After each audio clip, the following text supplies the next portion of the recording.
ధనుస్సు రాశిలో జన్మించినటువంటి వారికి అర్ధాష్టమ శని అనేది కూడా మీకు మొదలవుతుంది.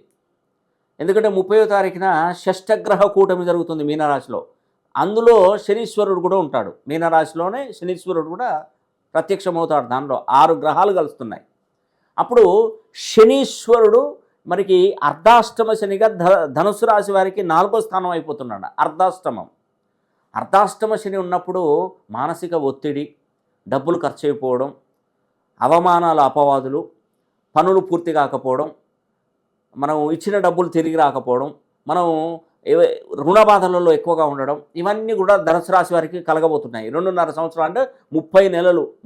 30 నెలలు అంటే మనకు 912 రోజులు. ముఖ్యంగా రమారమిగా 912 రోజులు అంటే 2.5 సంవత్సరాలు శని ప్రభావం ఉంటూనే ఉంటుంది. అందుకే శని హోమం జరిపించుకోండి. మీరు మా దగ్గరికి రానవసరం లేదు. మీ పేరు గోత్రనామాలు పంపించండి. మన ఆఫీస్ నంబర్లు ఉన్నాయి కదా, స్క్రోల్ అవుతున్న ఆ నెంబర్ కాల్ చేయండి. కాల్ చేసి శని హోమం చేయించుకోవాలని చెప్పండి, అడగండి. మీ పేరు గోత్రనామాలు పంపించండి, శని హోమం చేస్తాను, ఆ వీడియో పంపిస్తాను, కంకణం పంపిస్తాను. తప్పకుండా మీకు మంచి జరిగే విధంగా చేస్తాను.